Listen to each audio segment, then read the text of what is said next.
वाला वो आ गया। आला हज़रत रहमतुल्लाह अलैह ने ख़त बनवाना था, मूँछें तरशवानी थी उससे, वो आ गया।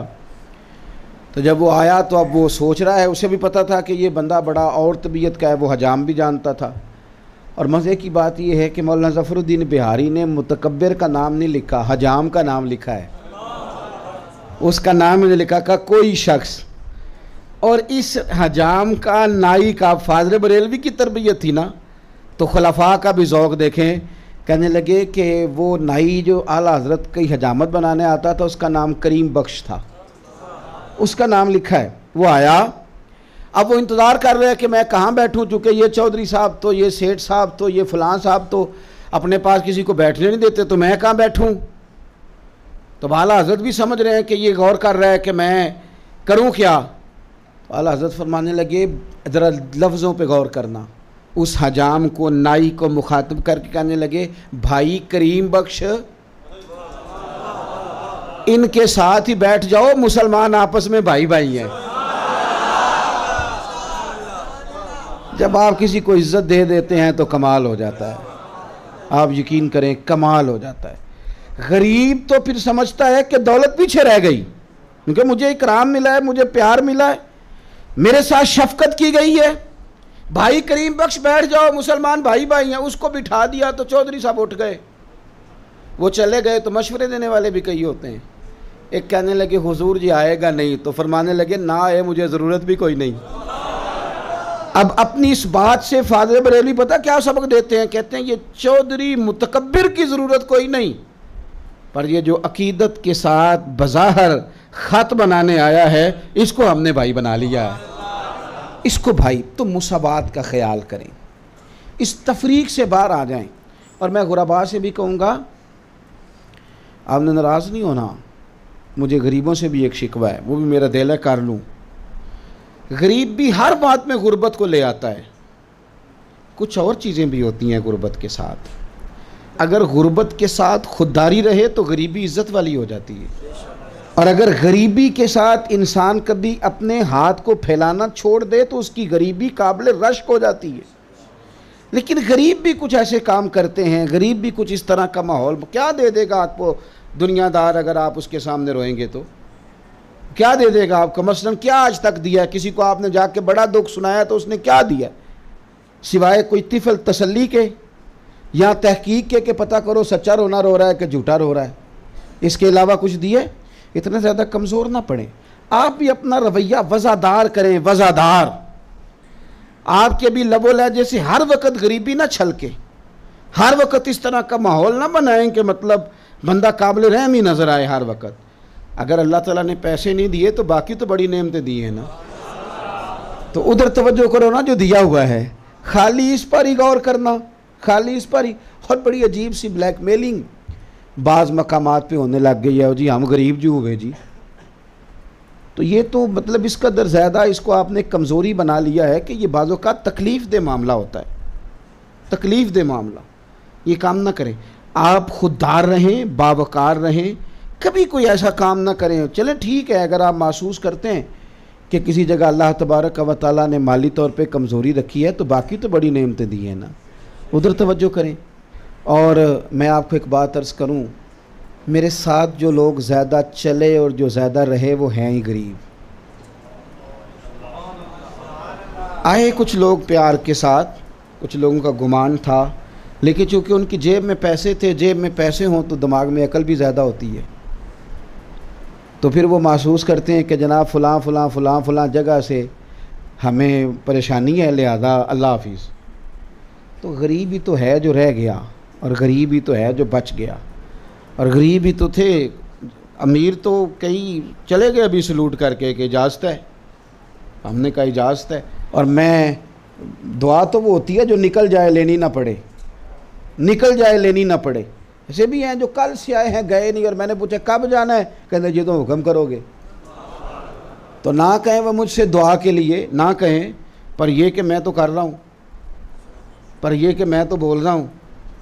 मैं ऐसे भी गरीबों को जानता हूँ जो नोट तो नहीं लेके आ सकते मेरे इदारे के लिए, लेकिन मेरे घर का छोटा सा काम हो तो वो इतनी मुशक्क़त करते हैं कि उनके सर के बालों से लेकर पाँव के नाखूनों तक पसीना बहता है। तो कोई तो देखे ना देखे, तो मैं तो देखता हूँ ना, तो मुझे तो पता है कि अमीर के लिए तो ये चीज़ें मुश्किल हैं, इसलिए हमेशा मुसावात इस्लामी का ख्याल करें, मुसावात का, हमेशा मुसावात का ख्याल करें। अल्लाह समझ अता फरमाए। दूसरी बात यह कि अगर आप बड़े हैं तो फिर आपके अंदर असागर नवाजी होनी चाहिए। किसी एक इलाके में कोई ऐसा संगी है, कोई पीर भाई है कि उसके पीर साहब उससे ज़्यादा प्यार करते हैं, तो उसका मानना यह है कि फिर उसकी शफ़क़त बाकियों के लिए बहुत ज़्यादा बढ़ जानी चाहिए, क्योंकि वो समझता है मैं बड़ा हूँ बाकियों से, मेरे साथ फ़लाँ जगह शफ़क़त ज़्यादा है। उसका ज़रफ़, उसका हौसला बहुत ज़्यादा बड़ा होना चाहिए। अगर आप अपने घर के बड़े हैं, अपने इदारे के नुमाइंदे हैं, आप बड़े हैं, तो फिर आपका ज़रफ़ भी, हौसला भी बड़ा होना चाहिए। और फिर आपको ना अपने कारकुन का छोटा छोटा ख्याल रखना चाहिए। आपको पता होना चाहिए कि फ़लाँ किधर है, फ़लाँ आया कि नहीं। मैं पर्सनली तौर पर कई दफ़ा चेक करता हूँ कि वो फ़लाँ बंदा थोड़ा सा कई दिनों से नज़र नहीं आ रहा, ज़रा मालूमात तो करो। आप फिर अपने नीचे ख्याल करें। वो बुज़ुर्ग कहा करते थे कि रात को ना बाप की ड्यूटी है, अगर वो दादा भी बन गया तो पोते भी देखे सारे आ गए हैं कमरों में, पोतियाँ भी देखें अपनी अपनी जगह आराम फरमा है। अगर आप बड़े हैं तो फिर छोटी छोटी चीज़ों का आपको ख्याल करना है। उस्ताद बनने का शौक़ बड़ा है और शागिर्दों का ख्याल रखना ही नहीं आता। पीर बनने का शौक़ बड़ा है और इरादतमंदों पर पूरी तवज्जो देनी नहीं आती। सरबराह बनने की खबर है और ये पता ही नहीं कि सलीका किस तरह का होना चाहिए। ये भी सीखना है तो मेरे आला हज़रत से सीखो। सैयद अयूब अली रज़वी साहब रहमतुल्लाह अलैह फरमाते हैं, हम खिदमत करते थे आला हज़रत की, मैं और मेरे भाई कनात अली, हम दोनों खिदमत गुजार हैं फाज़िल बरेलवी की और छोटे बच्चे हैं। तो फरमाते हैं कि इतना बड़ा आदमी, आला हज़रत एक बहुत बड़े आदमी है, 1000 किताब लिखी, कुरान मजीद का तर्जुमा लिखा, अहादीस जमा की, हवाले लिखे, काम करना है, बड़े बड़े शागिर्दों को पढ़ाना है, पूरी दुनिया उनकी तरफ सवाल भेज रही है, पूरी दुनिया से सवालात आ रहे हैं, दीन के मसाइल पूछे जा रहे हैं, जवाब देना है। इतना बड़ा आदमी तो हर छोटे छोटे बंदे पर कैसे तवज्जो करे, लोगों की जाती नहीं। लेकिन सैयद साहब फरमाते हैं कि अजीब मैंने मंजर देखा कि बाहर ना एक साइकिल पे सोन हलवा बेचने वाला कभी कभी बरेली शरीफ आता था। आप आदमी देखें, इतना बड़ा आदमी, कभी आप बंदा थोड़ा सा भी मालदार हो तो आपने देखा रेडी वाले से सामान ख़रीदने खड़ा हो और फिर वो फेरी वाले से सामान ख़रीदने खड़ा हो। तो आला हज़रत ने सोन हलवा बेचने वाले से हलवा ख़रीदा और ख़ुद जा के ख़रीदा। सैयद साहब कहते हैं मैं और मेरे भाई आला हज़रत की बारगाह में रहते थे, हम दोनों शाम को आए तो उनका अंदाज़े करीमाना ये देखो कि उन्होंने ना तमाम मदरसे के तालिब इल्मों को वो हलवा ख़रीद के दिया, तो जो छोटे छोटे 2 पैकेट बना के अलग से रख लिए।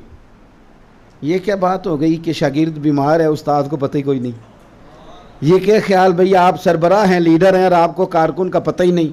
इकबाल कहने लगे कोई कारवां से टूटा कोई बदगुमा हरम से, क्योंकि मीरे कारवां में नहीं खूबे दिल नवाजी। ये खूबे दिल नवाजी वाला नहीं है मीरे कारवां, और किसी को इधर टूट गया कोई इधर टूट गया। कहते 2 छोटे छोटे पैकेटों में बंद करके हलवा रख दिया। शाम को हम दोनों भाई आए तो मुझे बुला के कहने लगे वो बिस्तर पे 2 छोटे छोटे पैकेट पड़े हैं, उठा के लाओ। सैयद साहब कहते हैं मैं उठा के लाया तो मुझे एक पैकेट देने लगे, मैंने कहा ले लो। मेरे भाई भी साथ थे, कनात अली साहब। मैंने कहा हुजूर नहीं, मुझे हया आती है, आप तो करीम है, ये जो इल्म की दौलत आप हमें देते हैं और ये जो आप हमें नवाजते हैं यही बड़ा है। आला हज़रत के छोटे बेटे हुजूर मुफ्ती आज़म, उनका नाम था मुस्तफ़ा रज़ा रहमतुल्लाह अलैह, कहते हैं फाज़िल बरेलवी ने मेरा माथा चूमा। सैयद साहब कहते हैं मुझे कहने लगे जिस तरह मेरे लिए मेरा मुस्तफ़ा है ना, उसी लिए तुम सारे हो, उसी तरह तुम सारे हो जिस तरह मेरा पुत्र है। फरमाया सबको मैंने खिलाया था पर मुझे याद था तुम दोनों नहीं हो, मुझे याद था तुम नहीं हो। बड़ा वो नसीबों वाला है जिसे उसका उस्ताद याद रखे, वो बड़ा नसीबों वाला है जिससे उसका मुर्शद कभी उसका हाल पूछे, उसकी तबीयत पूछे। वो बन गई उसकी बात जिससे कभी पूछ लिया जाए, सवाल कर लिया जाए। अल्लाहु अकबर। कहते हैं कि मुझे कहने लगे नहीं जिस तरह मेरा बेटा वैसे, तो मुझे वो उन्होंने पकड़ाया हाथ में पैकेट, कहते हैं मुझे पकड़ा लिया तो मेरे जो भाई थे ना कनात अली साहब, उन्होंने खुद फिर जल्दी से आला हज़रत के हाथ से पकड़ लिया। कहते हैं जब उन्होंने पकड़ा तो फाज़िल बरेलवी कहने लगे ये क्या किया?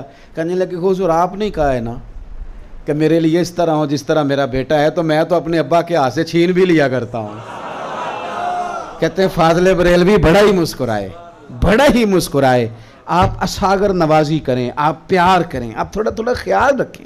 हो सकता है लोग बच जाएं, हो सकता है कई तालिब इल्म ना इदारा छोड़ के जाएं, हो सकता है कुछ बच्चे पढ़ाई ना छोड़ें, लेकिन शफ़क़त का बाजू हमेशा फैला के रखें। एक बात और, आला हज़रत रहमतुल्लाह ताला अलैह के अखलाकी रवैयों के हवाले से ही मैंने आपकी खिदमत में अर्ज़ करनी है। उस पर भी मुझे उम्मीद है कि आप ज़रूर तवज्जो देंगे और अच्छी तवज्जो देंगे। ये मेरा खिताब उलमा से नहीं, ये मेरी बात मशाइख से नहीं, ये मेरी बात शायद मेरी तरह के तालिब इल्मों के साथ है।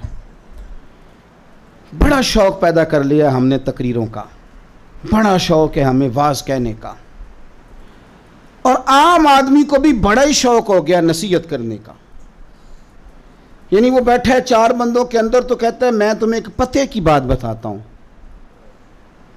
ओ मियाँ मैं तुझसे पहले ये ना पूछ लूँ कि तुझे पता है वाकई? तूने तो दावा कर लिया है कि मुझे पता है, और तुझे पता है कि जिसको पता होता है वो कितनी मुश्किल में होता है, वो कहाँ पहुँच जाता है। बड़ा शौक़ है, मैं आपको निचोड़ बताता हूँ, मैं बताता हूँ। और ये तड़प बड़ी उरूज पे चली गई है लोगों की। आला हज़रत फाज़िल बरेलवी रहमतुल्लाह ताला अलैह इतने बड़े आलिम थे कि 100 से ज़्यादा उलूम जानते थे आला हज़रत।